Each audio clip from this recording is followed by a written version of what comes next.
Bismillahirrahmanirrahim. Ada kejadian lain sebelum meninggalnya Nabi SAW.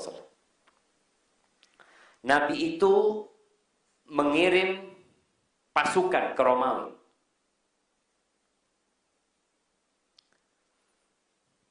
Yang dipimpin oleh Usama bin Zaid.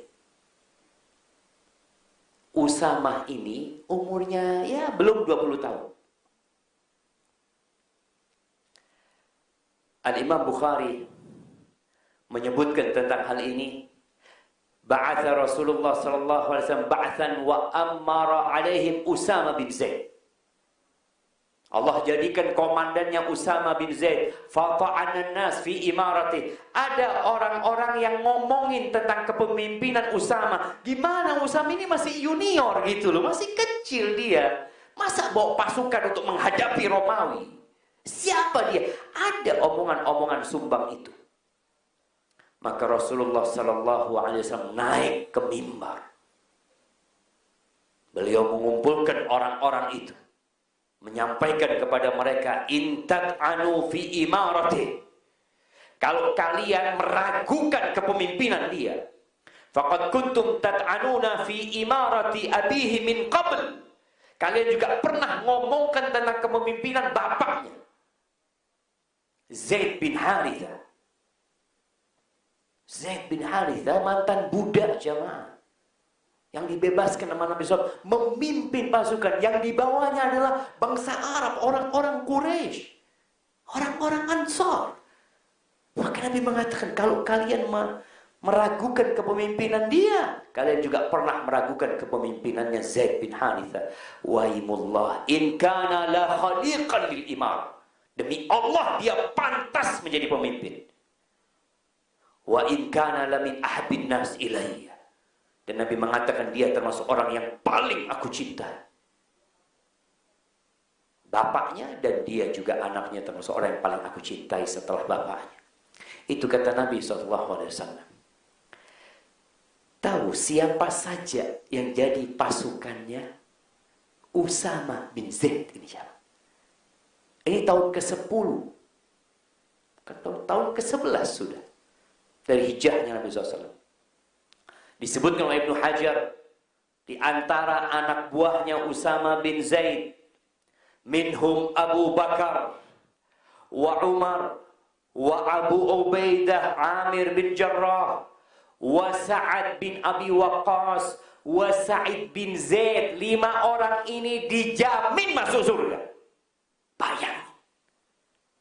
Mereka orang-orang muhajirin yang pertama masuk Islam, itu jadi anak buahnya Usama bin Zaid. Gak ada perasaan mereka lebih berjasa, lebih dulu berjuang, lebih ngerti, lebih faham. Ketika perintah Nabi mereka jadi anak buah, mereka jadi anak buah. Di antara mereka ada Qatadah bin Nu'man, Salamah ibn Aslam. Dan disebutkan ada satu orang yang ngomong tentang kepemimpinan Usama ini, Ayyash bin Abi Rabi al-Makhzumi. Ketika Ayyash ngomong gak enak, siapa yang membantah? Umar pasang badan. Umar pasang badan. Jadi kadang-kala kita dalam mengkoordinir dakwah ini, kalau ada orang yang gembosin, bukan kita ikut sama dia. Kita seharusnya memberikan pemahaman kepada dia. Ini sama-sama senior semua jemaah. Ketika ada satu ngomong gak enak, langsung ditegur. Enggak kayak gitu.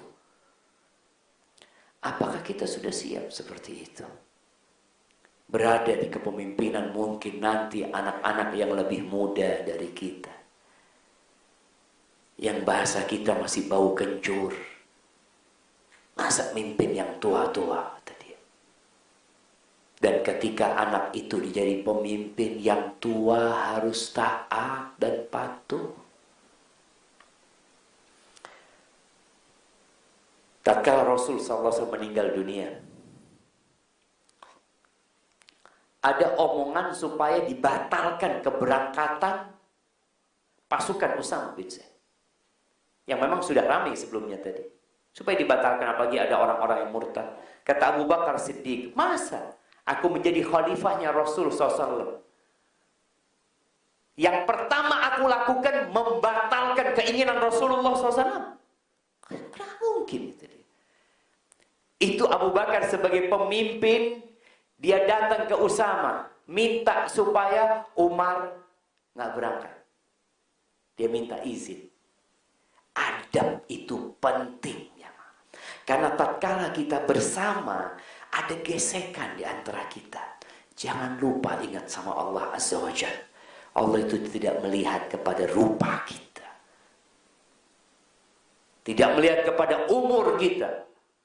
Tidak melihat kepada harta kita. Walakin yanzuru ila qulubikum wa a'malikum. Melihat kepada hati dan amalan kalian.